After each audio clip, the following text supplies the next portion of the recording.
Sí, se juntan varias cosas. El frío, la votación, pero bueno, son unos privilegios que tenemos. De tener tantos climas, tanta variedad. Pasa que esto es así, a algunos les gusta el calor, al otro el frío, entonces el Señor dijo, bueno, vamos a darle de todo un poco para que alguno tenga su tiempo lindo. Por supuesto que a la mayoría creo que nos gusta la primavera, ¿verdad? ¿No? ¿No? Ah, no. Los alérgicos no, por lo general. No les gusta la primavera.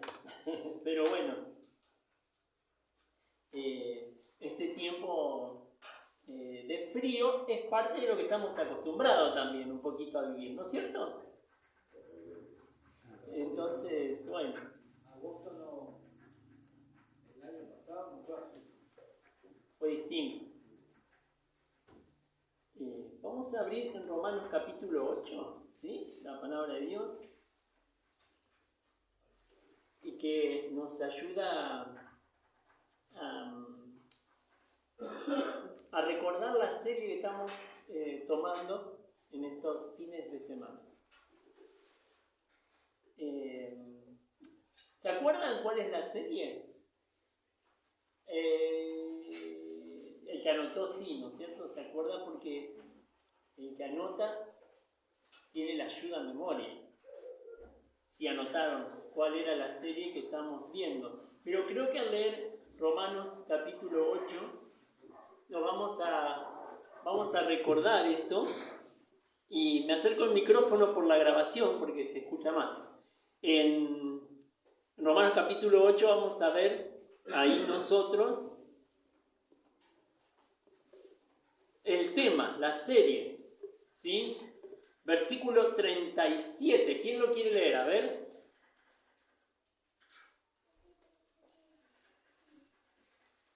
Antes, en todas estas cosas somos más que vencedores por medio de aquel que nos amó.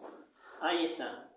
Antes que en todas estas cosas somos más que vencedores. Buenas noches, Su. Saludo general.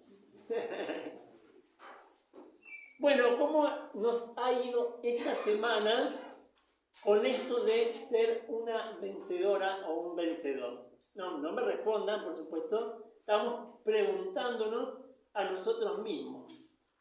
¿Cómo nos ha ido en el trabajo? ¿Hemos vencido las distintas circunstancias que permitió Dios que nos pasaran? En casa, cosas que tal vez son difíciles de sobrellevar, hemos superado victoriosamente. ¿Cómo nos ha ido? La semana pasada estuvimos hablando sobre cómo ser un vencedor y vimos un punto específicamente, empezaba con C. ¿Cómo? Ay, no, eso fue el mes pasado, más o menos. No, pero no era ese el tema. Confesión. La confesión. Ajá, ahí está, ahí como que recordaron todo. Es como cuando uno no se baña. Es como cuando uno no se baña. No confesarse. Es igual. Nada más que uno pasa por fuera y lo otro pasa por dentro. Por fuera, si no nos bañamos, ya saben, vienen consecuencias. Aparte de dormir en otro lado, a los casados. Bien ahí. Aparte de dormir, esas consecuencias, otras consecuencias, ¿no? Inclusive, pero bien, muy bien. Inclusive pueden tener efectos en cuanto a la salud. De hecho, una de las cosas que se han descubierto, que la ciencia descubrió, que en los hospitales, en la antigüedad, había muchas enfermedades a causa de que los cirujanos no se lavaban correctamente las manos. Y eso fue lo que hizo que que bajara las infecciones y los contagios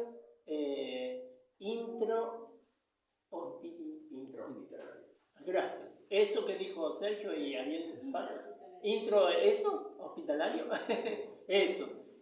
Claro, antes no se tenía mucho en cuenta, después se empezó a tener más en cuenta y ahora ustedes van a ver ya como algo normal que los cirujanos estén así, prácticamente casi todo el tiempo después que se lavan las manos hasta que van a hacer su trabajo. ¿Por qué? Porque es muy importante la limpieza. Y la confesión es eso. De eso depende nuestra limpieza. Es como bañarse o no. Acordate de esto, acordémonos de esto. Es como si vos no te bañás cuando no te confesás. Después empiezan los olores nauseabundos de una vida que no se confiesa. Y tal vez no lo ve otro, lo ve Dios, pero Dios lo ve. Entonces ahí es cuando las consecuencias empiezan a aparecer.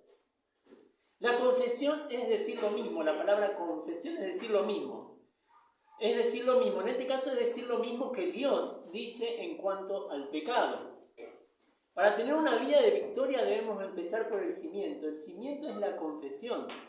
El cimiento de todo es el hecho de entender que hay algo que yo hice que a Dios le ofende y confesarlo de corazón, sinceramente, para que Dios me perdone. Si no, Dios no puede perdonar. Si yo, entre comillas, voy a usar una palabra que usamos o que se usa hoy en día, careteamos cuando confesamos. De hecho, la falta de confesión nos hace a nosotros religiosos solamente y nos hace personas frías ante Dios. Es importantísimo la confesión.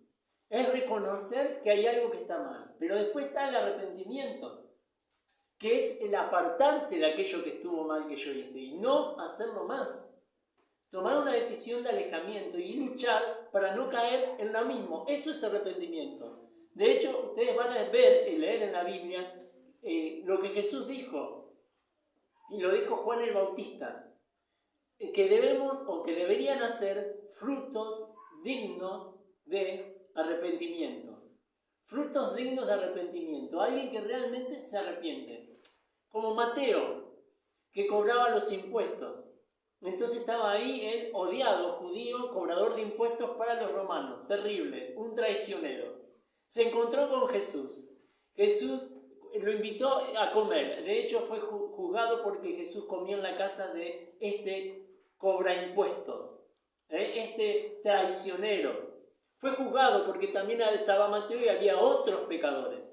Pero en ese momento él dice, la verdad que ha llegado la vida a este hogar, dijo Jesús. Y él dice, estoy dispuesto a devolver lo que he robado y el doble, porque él cuando cobraba impuestos, cobraba de más y se quedaba con ese vuelto, entre comillas. Entonces estaba dispuesto, estoy dispuesto a pagar lo que hice, el mal que le hice a alguien, pero no solamente eso, sino también el doble. Eso es un fruto digno de arrepentimientos. Entonces debemos pensar en estos 8 minutos, 24, 25, 26 segundos que he estado hablando.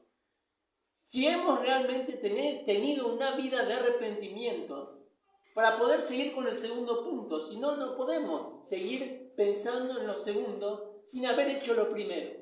El hecho de confesar nuestras ofensas a Dios de una forma diaria, de una forma digna. Es como esos dos que oraban. Estaba ahí el religioso orando. Estoy diciendo pasajes que están en la Escritura. Y uno oraba y decía, Señor, gracias porque no soy como este gentil pecador que está acá al lado mío. Y estaba el gentil, y cuando Jesús habla de estos dos hombres, habla del religioso diciendo que oraba para sí mismo. Y está ahí el pecador, el que se siente pecador, se golpea el pecho y no levanta su cabeza casi del piso y dice, sé propicio a mi pecador. Es la idea de sentirnos indignos ante un Dios santo, perfecto, que no tiene nada que ver con el pecado. Es esta cuestión de lo que dice Pedro en su primer capítulo, sed santos, porque yo soy santo, como dijo el Señor. El Señor dijo, dice Pedro, sed santos, y el Señor dice que seamos santos. Y una de las formas, y la principal, es la de la confesión. Debemos confesar y arrepentirnos. Porque dice Proverbios 28:13, el que confiesa su pecado, no el que lo encubre. El que lo encubre no prosperará, pero el que lo confiese y se aparta, hallará ¿qué cosa? Misericordia. Confesar es humillarnos, como le dijo Santiago a la iglesia que recibía la carta. Llorad, que vuestra risa se convierta en lloro. Es la idea de no acostumbrarnos a vivir como vivimos, sin confesar, y no acostumbrarnos a los pecados que cometemos. No excusarnos detrás de la mujer que me diste, detrás de la serpiente que me engañó. ¿Recuerdan esas palabras? Fueron hechas ante Dios. Nosotros debemos, en estos 10 minutos 49 segundos que he hablado, pensar si realmente estamos teniendo una vida sincera de confesión. ¿O somos tan orgullosos que pensamos que no necesitamos confesarnos? Delante de Dios, no de una persona, delante de la persona de Dios, no un hombre, quiero decir, común y corriente como nosotros, sino delante de Dios. Es el primer lugar donde yo debo ir. Ahí está José. José ahí en Génesis 39. Y había una mujer que lo tentaba. Lo tentaba todos los días, ella le decía que duerma con ella. José, un joven, muy atractivo según la Escritura, pero muy santo también según la Escritura. Cuando él está ahí, día a día ella, en un momento ella saca a los sirvientes del lugar. Entonces está José ahí, y en un momento ella lo quiere agarrar de su ropa, lo empieza como a desvestir, y empieza a ceñirlo, y cuando ella lo está tentando todo el tiempo, José le dice, tu esposo no me dejó nada más que a ti, cuidarme de ti y cuidar todo lo que tiene. Pero él le dice, eso no es lo más importante. ¿Cómo dijo José? ¿Se acuerdan? ¿Quién se acuerda? Pecaría contra Dios. ¿Cómo pecaría contra Dios? Es la conciencia constante de un Dios que me ve. Eso se llama algo que hemos perdido. La mayoría de nosotros, eso se llama temor de Dios. Y es lo que hace la confesión. Nosotros, nadie puede confesar en tu lugar. Ni vos podés confesar por otro los pecados de otro. Es algo que individualmente debemos hacer. 12 minutos, casi 13 minutos. ¿Hemos tenido una vida de confesión genuina en esta semana? ¿Qué les parece si comenzamos, si no fue así, día a día, acercarnos a Dios, diciéndole, Dios, esto que hice es pecado, esto que no hice es pecado? ¿Se acuerdan cómo terminamos el sábado pasado? El que sabe hacer lo bueno y no lo hace, es pecado. Si yo sé que debería haber leído más la Biblia, que debería haber orado más, que debería haber respondido con más cariño a mi cónyuge, que debería haber respetado más al vecino, perdonado más a tal persona, ayudado más en el trabajo, etcétera, quejarme menos, más cosas, y podemos hacer una lista larga. Si no hice un montón de cosas, debería empezar a hablar con Dios sobre esas cosas puntuales. Así se tratan las cosas con el Señor, puntuales, cosas puntuales. Que yo diga esto, Dios, esto ya sé, esto me cuesta, esto, con esto estoy luchando, es esto. No puedo tomar una decisión con esto, estoy haciendo esto, estoy pensando esto. A veces puedo decir, pero yo no hago eso, pero pensás. Y las cosas que Dios ve, los otros no lo ven. Eso le dijo al profeta. Los hombres miran lo que están delante de sus ojos, pero yo, Dios, miro ¿qué? El corazón. Entonces una vida limpia siempre es de adentro hacia afuera. Pero recordemos esto, no confesarse es como no bañarse, es lo mismo. Y viste que si vos no te bañás un día o dos, capaz que algunos están acostumbrados a aguantar unos 5 días sin bañarse, pero bueno, no creo que haya así, pero si no te queda otra por ahí, puede ser que suceda que de un día a otro no te bañes por X razón, pero vos querés bañarte. A menos que no sea por un caso de enfermedad, un caso extremo, vos te bañás, querés bañarte, porque te sentís mejor o no. ¿Te sentís más libre o no? ¿Descansás o no? Cuando hace calor el baño es espectacular. Cuando hace frío, el baño es espectacular. Porque el agua caliente, porque te dividís con frío, etc. Bueno. El colectivo sentido olor Y sí, es terrible. Es necesario bañarse. Tendría que haber una ducha en el cole. Bueno, pero no los nuestros. Qué importante en estos ya casi 16 minutos. Recordar lo importante que es confesarnos. Y tener una vida así. Porque ahí empieza la vida de victoria genuina. Lo otro no lo es. No es genuino. Si no hay confesión, no es genuino. Son cosas que a mí me hacen sentir bien, pero no es real delante de Dios. Y siempre en la vida va a ser más importante lo que Dios opine de vos que lo que yo o otro opine de vos. Siempre. Entonces por eso la confesión es importante. Jesús dijo, lo secreto. Jesús dijo lo secreto, es el lugar, el cuarto oscuro con Dios. Es la hora silenciosa. La hora silenciosa. Ese momento donde vos tenés que encontrar para hablar con Él que nadie te moleste. Si no existe ese momento, debes crearlo. Porque no hay forma en que puedas concentrarte en algo si hay mucho ruido, hay muchas cosas. Vos tenés que encontrar ese lugar. No lo digo yo porque lo digo yo nomás. Es algo que Jesús hacía. Jesús tenía que sí o sí, ahora decimos, era Jesús. ¿Necesitaba él confesar pecados? No, pero necesitaba de Dios, de su Padre. Era Jesús el hombre. Jesús 100% hombre, Jesús 100% Dios. Nunca cambió su divinidad, nunca cambió su humanidad. Él caminó sobre esta tierra, caminó, transpiró, tuvo hambre, tuvo sed, lloró, se entristeció, todo eso. El hombre, Jesús el hombre, él necesitaba de Dios, y si él necesitaba del Padre, ¿cuánto nosotros? Entonces él, como siempre estaba apabullado de personas, buscaba hacerlo a la noche. ¿Pero por qué lo hacía? Porque era el único momento en que estaba solo.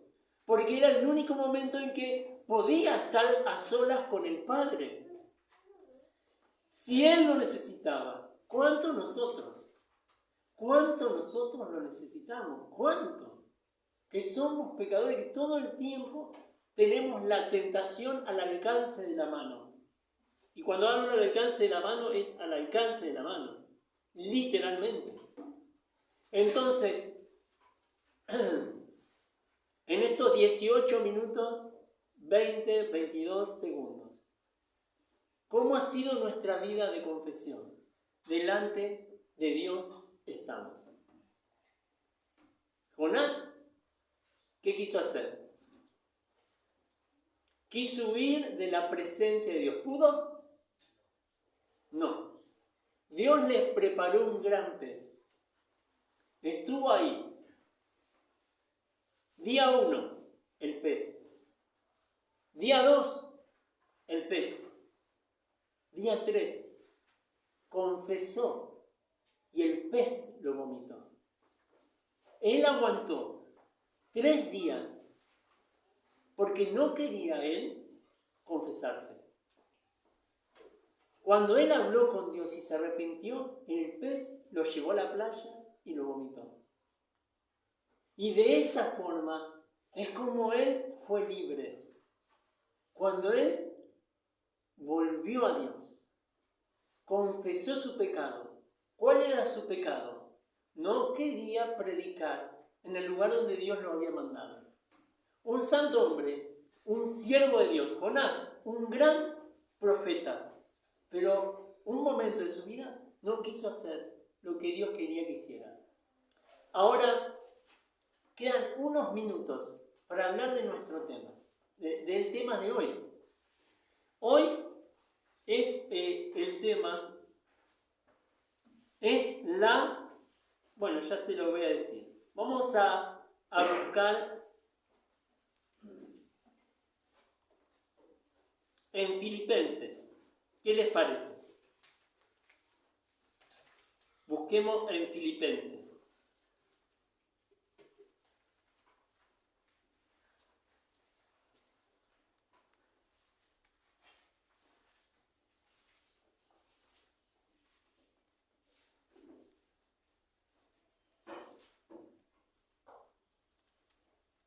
Capítulo 3, versículo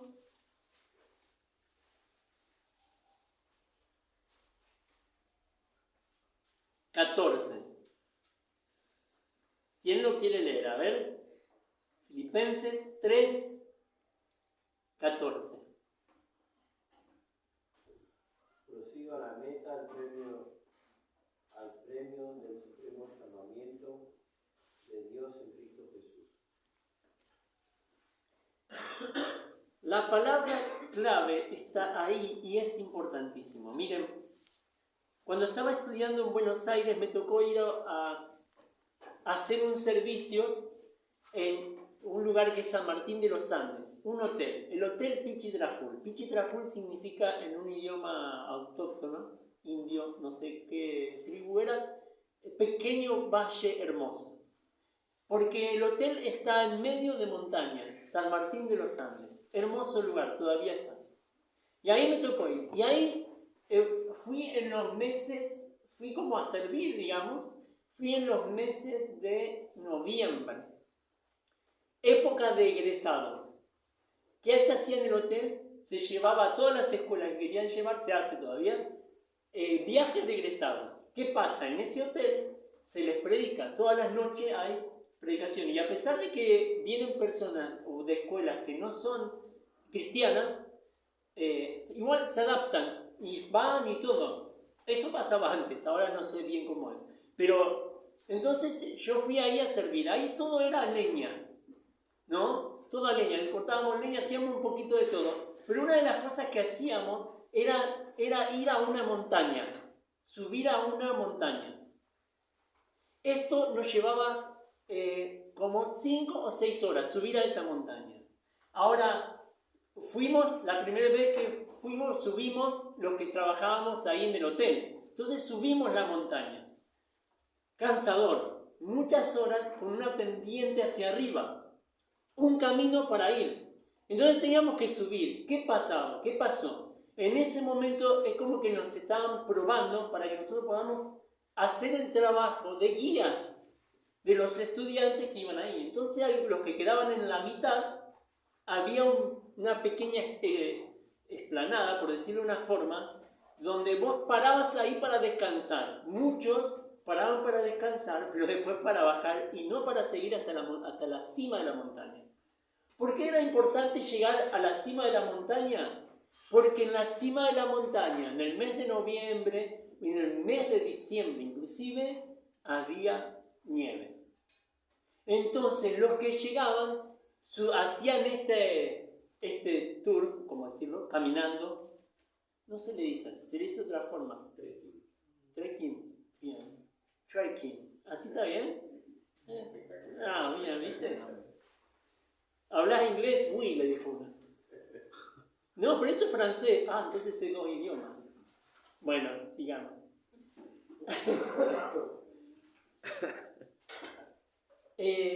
Entonces, ¿qué pasa? Ahí era importante, jóvenes egresados. ¿Se imaginan lo que es un joven egresado? Sí, ya saben lo que es un joven egresado. Algunos de ustedes fueron jóvenes egresados o conocieron jóvenes egresados en un viaje, todos juntos, ¿no? Entonces, hicimos esa travesía desde abajo hacia la cima. La idea era llegar a la cima para poder ver la nieve. nieve. Era el único momento en el que se iba a poder ver la nieve. De hecho, lo que se hacía, se llevaban bolsitas y se tiraban, se sentaban en las bolsitas de residuo y se tiraban porque en la cima también había algo así. Entonces se tiraban y jugaban y se agarraban, hacían las bochas de nieve y se tiraban papas, bueno, todas esas cosas que se hacen con la nieve cuando llegás. Pero muchos no llegaban, quedaban en el camino. Algo importante para poder llegar a la cima, para ver la nieve, era la constancia. La constancia. Y eso es de lo que me gustaría que compartamos en este momento. La palabra clave en este versículo es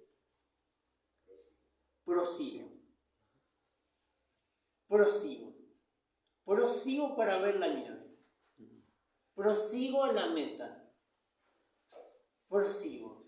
Pero vos y yo podemos ser del grupo que llega a ver la nieve o podemos ser del grupo que queda a la mitad y empieza a descender. Y no puede llegar a ver eso tan maravilloso que Dios tiene para nosotros. Y de hecho era algo así, porque era algo que Dios permitía, que los picos de esa montaña y que esa montaña en especial en esos meses tenga nieve. Era el atractivo de ese momento, sobre todo para aquellos que nunca habíamos visto la nieve. Muchos iban con la esperanza de verla en ese momento y la única forma de verlo era ser constantes y llegar hasta la cima de la montaña. Ahora había un solo camino seguro para llegar ahí. De hecho, si llovía o nevaba, vos cuando estabas llegando a la cima podías ver barro. ¿Por qué? Porque había parte donde había nevado y todavía vos te quedaba llegar para la cima, pero en esa parte había nevado y la nieve se había derretido. Y había un solo camino seguro. Bueno, ese es el camino de Dios. Hay un camino para tener una vida de victoria. Hay un camino para llegar ahí. Y el camino es Jesucristo. No hay otro camino. Es el único camino para poder llegar a ser victoriosos. Pero rápidamente, hay 3 cosas importantísimas que necesitamos saber. 3 minutos, 3 cosas. Número 1, 2 de Timoteo 2:6. ¿Quién lo quiere leer? A ver, rápidamente.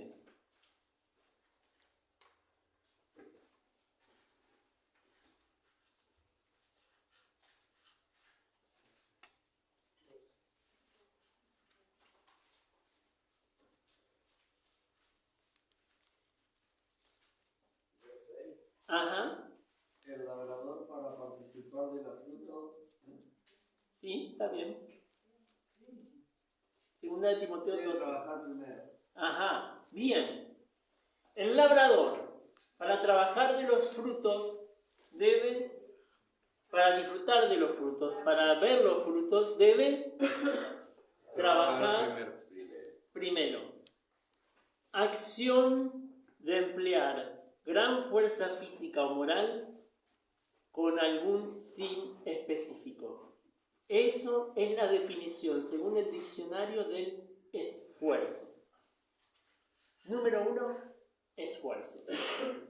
Para tener una vida de victoria hay que, ¿qué? Esforzarse. Está la famosa frase. Hoy en día es la ley de menor esfuerzo. Por eso todo es automático. Por eso el puré ya no se pela y se cocina la papa. Se encuentra en una caja. ¿Sí o no?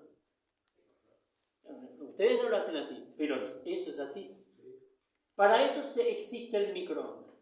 Para que sea todo más, no necesitas el horno, algo así. Tac, rápido. Todo rápido. Para eso existen un montón de cosas. Es la ley de... Estoy a favor de que todo sea más ágil, por supuesto. Pero la cuestión es que eso lo trasladamos a nuestra vida espiritual. No nos esforzamos. No estoy juzgando a nadie. Estoy diciendo que en general nos esforzamos para lo que no es esencial en la vida. Muchas veces. Nos esforzamos para aquellas cosas que no son esenciales en la vida y nos olvidamos de lo esencial. Esfuerzo. Está hablando en el contexto de varias cosas. Está hablando del que pelea, está hablando del soldado y acá está hablando del labrador. El labrador, para participar de los frutos, debe esforzarse, trabajar primero. Si vos querés, y si yo quiero, si queremos tener una vida de victoria, es imposible hacerlo sin esfuerzo. ¿Cuántas cosas te salen excelentes sin esforzarse? Ninguna. Prácticamente. Debe haber un esfuerzo. Debe haber algo que vos tenés que poner, vos o yo, debemos poner en acción. Dice, emplear gran fuerza física o moral con algún fin específico. La acción de emplear gran fuerza física y moral con algún fin específico. ¿Cuál es nuestro fin específico? Tener una vida de victoria. Que Dios pueda ver nuestra vida y pueda alegrarse de lo que ve. Entonces, para eso debe haber esfuerzo. Podríamos agregar muchas cosas.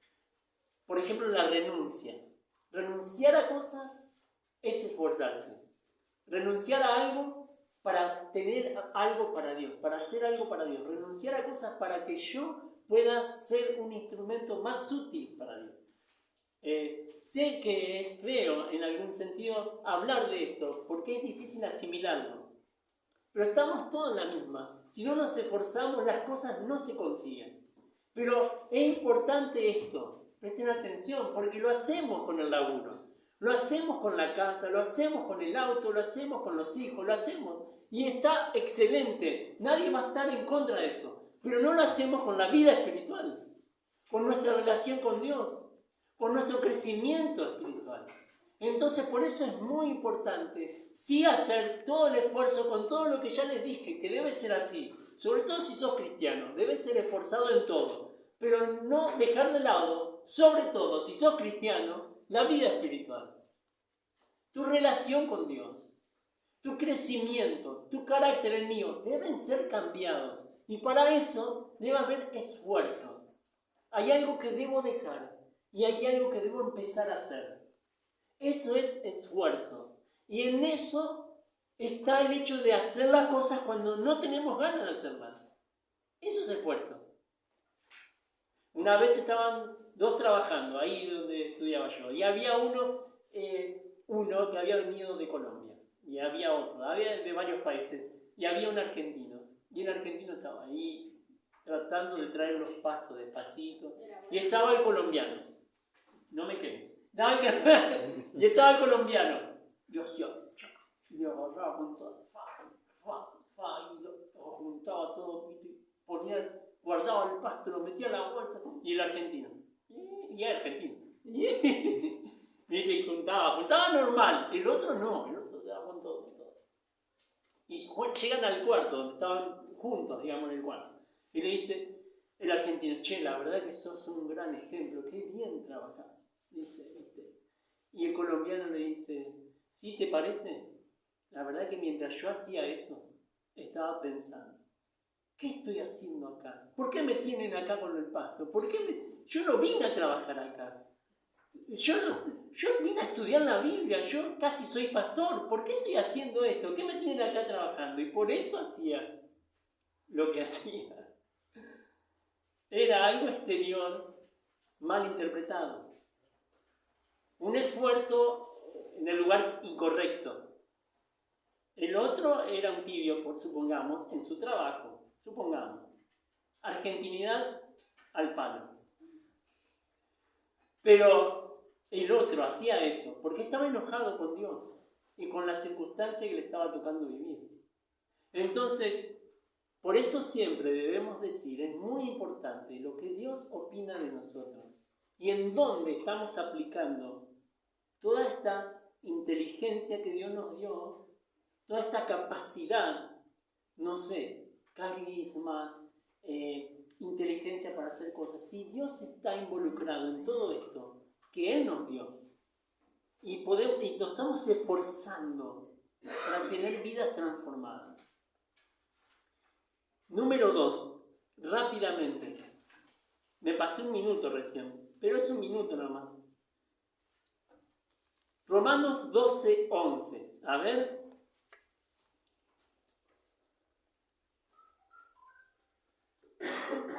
Dice ahí. ¿Quién lo lee? A ver.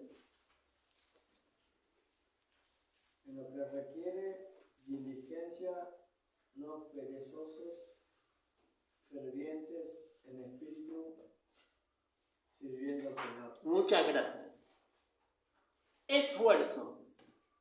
Otra palabra. Diccionario. Diligente. Bien. Podría ser. Cuidado y atención extremos que pone una persona al hacer una cosa. Cuidado y atención extremos que pone una persona al hacer una cosa. ¿Se entendió?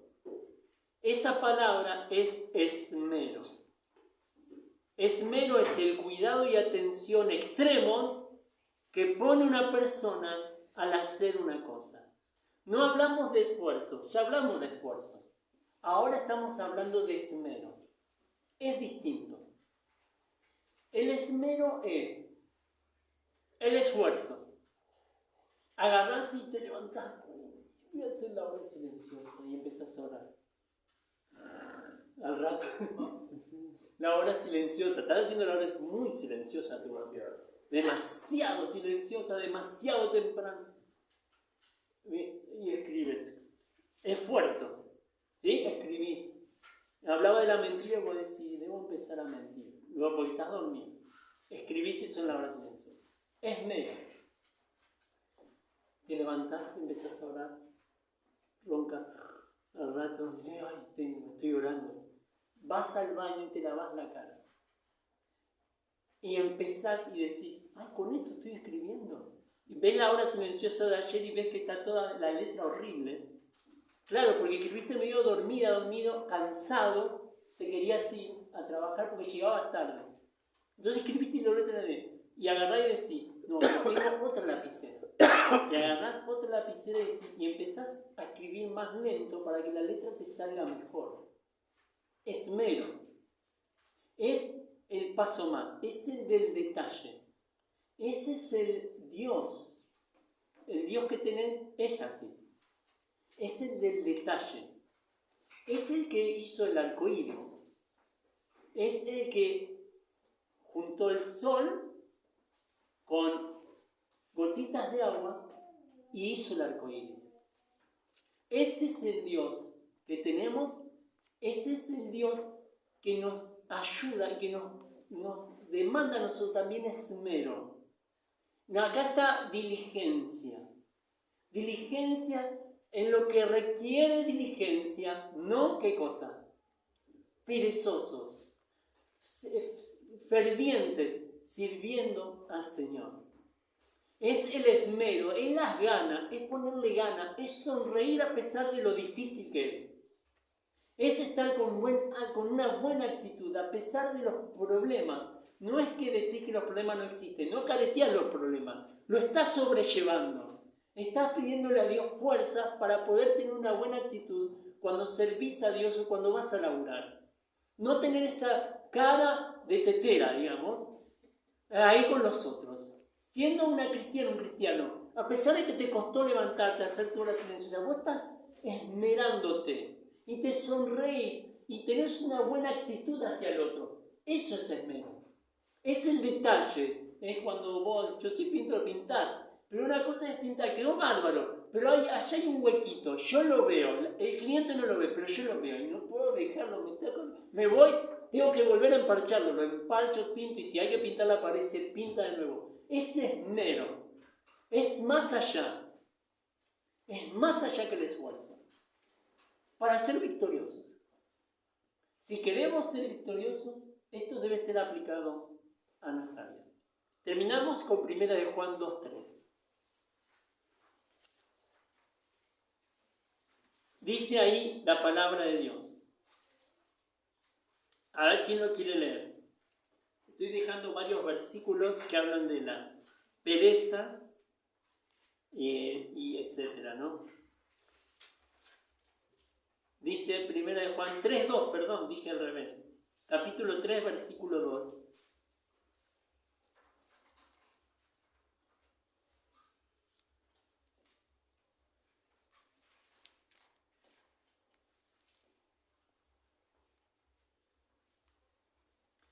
¿Quién lo quiere leer? A ver. 3:2.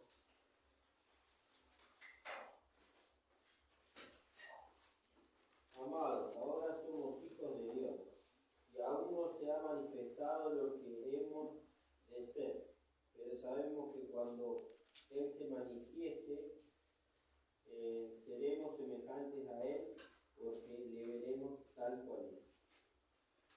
Esfuerzo, esmero, espero. 3 palabras.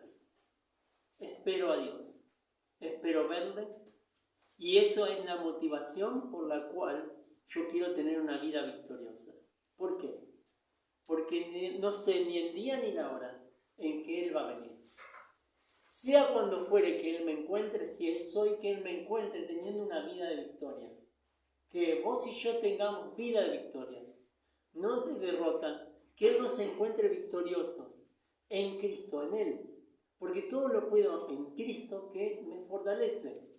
En Él, sabiendo que Él viene, esperar que Él venga, saber que Él va a venir y estar atento a su venida. Es estar cerca de Él, pero saber que Él va a venir a buscarme y estar atento a lo que Él quiere hoy, sabiendo que Él en cualquier momento me va a pedir cuenta de todo lo que yo he aprendido. Vamos a ponernos de pie para orar a Dios. Vamos a ponernos de pie, nos ponemos de pie y vamos a orar a Dios.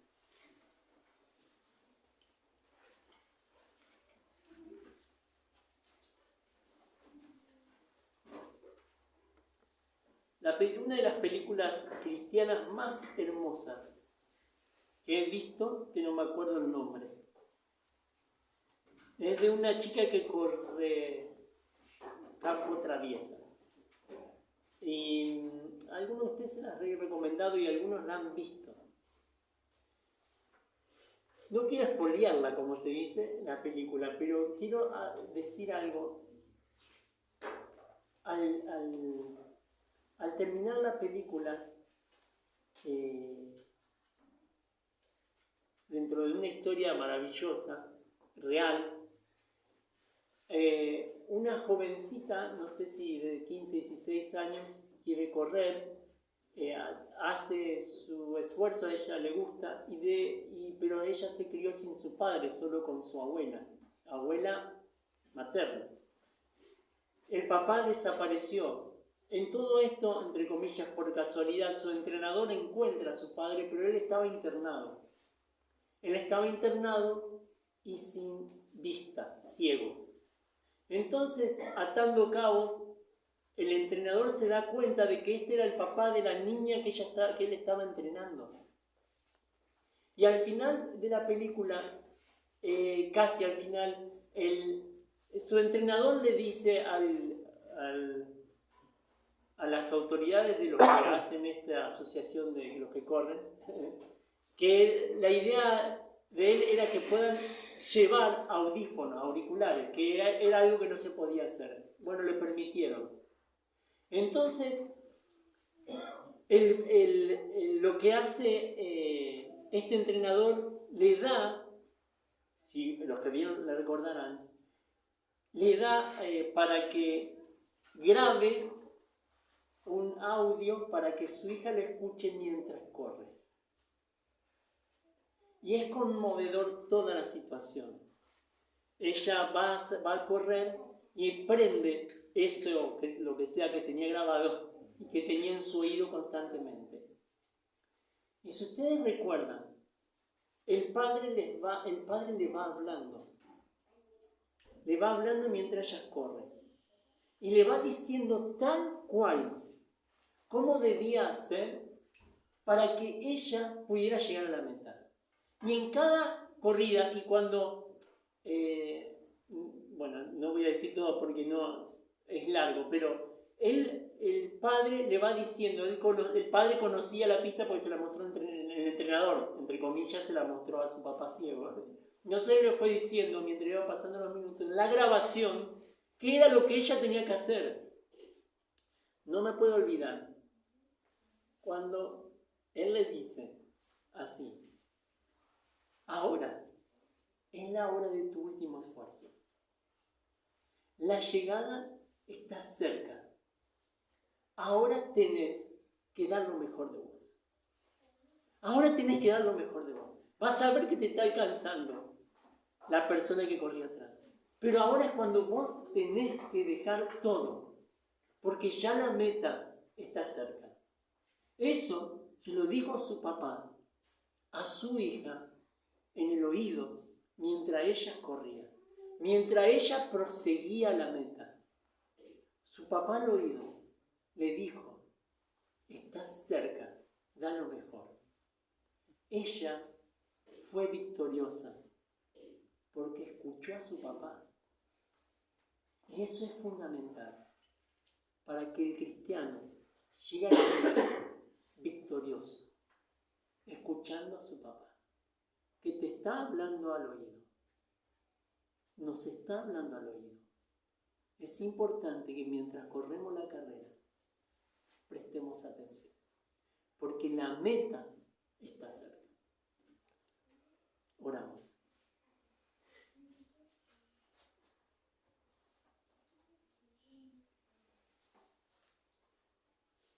Estamos delante de ti, Dios, y te veremos cara a cara.